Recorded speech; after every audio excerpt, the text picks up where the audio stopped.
Hi అండి. Welcome back to our channel Satya Chennu. ఎలా ఉన్నారండి అందరూ? నేను బాగున్నాను. మీరు చాలా బాగుండాలని కోరుకుంటున్నాను.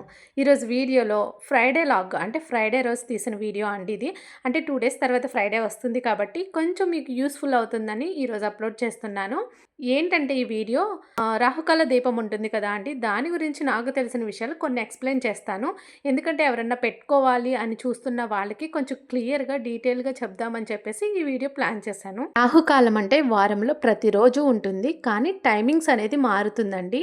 వారంలో ఎక్కువ శాతం మంగళవారం, శుక్రవారం దీపం పెట్టడానికి చూస్తారండి. మంగళవారం అయితే మధ్యాహ్నం 3 గంటల నుంచి 4:30 వరకు రాహుకాల సమయం ఉంటుంది. అదే శుక్రవారం అనుకోండి 10:30 నుంచి 12 వరకు ఉంటుంది. ఈ సమయంలోనే మనం ఆ రాహుకాల దీపాన్ని పెట్టుకోవాలి. అంటే నిమ్మకాయలో దీపాన్ని వెలిగించుకోవాలి. ఫస్ట్ నియమం ఏంటంటే ఆ రాహుకాల దీపం పెట్టేటప్పుడు ఆ పెట్టే వరకు మనం ఉపవాసం ఉండాలి. అంటే ఏమీ తినకూడదు. మిల్క్, కాఫీ, టీ ఇలాంటివి తీసుకోవచ్చు కానీ టిఫిన్ అయితే తినకూడదు. భోజనం అవి కూడా తీసుకోకూడదు. దీపం పెట్టిన తర్వాత మనం యథావిధిగా తినేయొచ్చు. సో దీనికి కావాల్సినవి ఏంటంటే ఫస్ట్ నిమ్మకాయలు కావాలండి. పచ్చవైనా తీసుకోవచ్చు, యెల్లో కలర్‌లో ఉన్న నిమ్మకాయలైనా తీసుకోవచ్చు.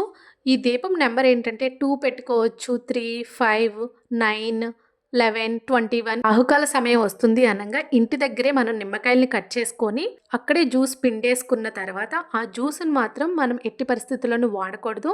ఎక్కడ తొక్కే ప్లేస్‌లో పోయకూడదండి. చెట్లుంటే చెట్ల దగ్గర పోయొచ్చు. అవి కూడా ఇంటి దగ్గర లేకపోతే గనక టెంపుల్‌కి తీసుకువెళ్ళి టెంపుల్ దగ్గర చెట్లుంటాయి కదా! ఆ చెట్ల మొదల్లో పోసేయాలి. దీనికి కావాల్సిన సామాగ్రి ఏంటంటే అండి పసుపు, కుంకుమ, బియ్యపిండి, బెల్లం ప్రసాదంగా, కర్పూరం, అగరబత్తి, పూలు, అరటిపళ్ళు, ఇస్తరాకు కూడా తీసుకువెళ్ళాలి. ఎందుకంటే దీపం వెలిగించడానికి కావాలి. ఒక గ్లాస్ కూడా తీసుకువెళ్తే మనం వాటర్ పోసుకోవడానికి యూజ్ అవుతుందన్నమాట. ఈ దీపాన్ని ఎట్టి పరిస్థితుల్లో ఇంటి దగ్గర అయితే పెట్టుకోకూడదండి. టెంపుల్‌కి వెళ్ళే దుర్గాదేవి ఆలయంలో మాత్రమే పెట్టుకోవాలి. అలాగే గ్రామ దేవత ఉన్న అక్కడ వాళ్ళని అడిగి ఆ టెంపుల్‌లో పెట్టుకోవచ్చు అంటే పెట్టుకోవచ్చు. ఇన్ని రోజులు అని మొక్కుకొని పెట్టుకోవచ్చు. ఈ దీపం అసలు నాకు చాలా ఇష్టమైన దీపం. ఇంతకుముందు వీడియోలోనే మీకు చెప్పాను కదా! దీపం చాలా శక్తివంతమైన దీపం అండి. ఏదైనా కోరిక కోరుకొని భక్తి శ్రద్ధలతో మీరు అనుకున్న అన్ని రోజులు చేయండి. ఆ కోరిక తప్పకుండా తీరుతుంది. నిమ్మకాయల దీపాన్ని దుర్గాదేవి దగ్గర మాత్రమే పెడతాము. నేను కొంతమంది మా టెంపుల్‌లో పెడుతూ ఉంటున్నాం కదా అండి! అక్కడ వచ్చి టెంపుల్‌కి వస్తారు కదా! వాళ్ళు కూడా చూసి ఇన్‌స్పైర్ అయ్యి వాళ్ళు కూడా నిమ్మకాయ దీపం పెట్టడానికి స్టార్ట్ చేశారనమాట. మనం తెచ్చుకున్న ఇస్తరాకులో పసుపు రాసి పద్మమేసి పసుపు కుంకుమ వేయాలి. తమలపాకులో ఫస్ట్ వినాయకుడిని చేసుకోవాలి. వినాయకుడికి ఎప్పుడైనా బొట్టు పైన పెడతామంటండి నెత్తి మీద. తర్వాత గౌరీదేవిని చేసుకోవాలి. మాకొక పూజారి గారు చెప్పారు వినాయకుడిని, గౌరీదేవిని ఒకే ఆకులో కూర్చోపెట్టకూడదు. సెపరేట్‌గా పెట్టాలి అని చెప్పారు. సో నేను అలాగనే పెట్టుకున్నాను. సో ఈ దీపానికి ఎక్కువగా ఎర్ర గులాబీలు వాడతారండి. లేకపోతే ఏవైనా వాడొచ్చు. ఉంటే గనుక ఎర్ర గులాబీలు ఎక్కువగా ప్రిఫర్ చేస్తారు. సో నేను 9 డప్పులు పెట్టేసుకున్నాను.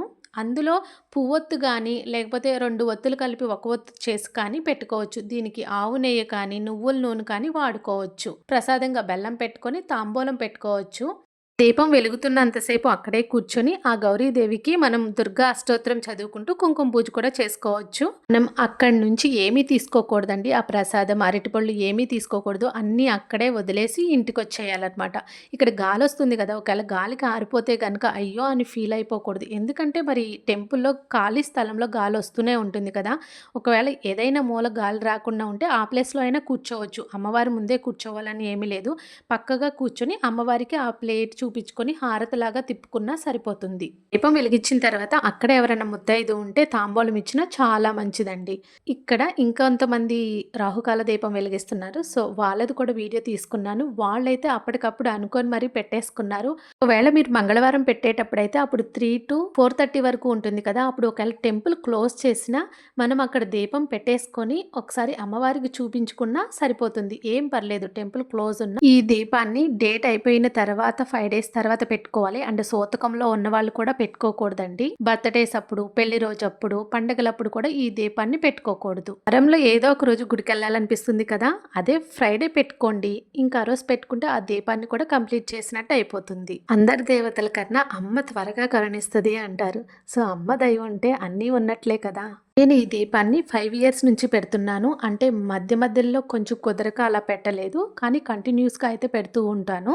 ఎందుకు అంటే వాళ్ళ చల్లని చూపు మా మీద ఎప్పుడూ ఉండాలని ఒక్క ఆశ అనమాట. చల్లని చూపు అంటే మనం ఏదైనా ప్రమాదంలో పడబోతున్నప్పుడు వాళ్ళ చెయ్యి అందించి ఇలా తీసుకొచ్చి గట్టి మీద పెడతారు చూడండి. అదే వాళ్ళ చల్లని చూపు. రాహుకాల దీపం అయితే పెట్టేసేసుకున్నాను. కంప్లీట్ అయిపోయింది. ఇంటికొచ్చేసాననమాట. ఇది నా వీడియో. మీకు ఈ వీడియో నచ్చినట్లయితే లైక్ చేయండి. మర్చిపోకుండా నా ఛానల్‌ని సబ్స్క్రైబ్ చేసుకోండి. Thank you for watching. శ్రీమాత్రే నమః.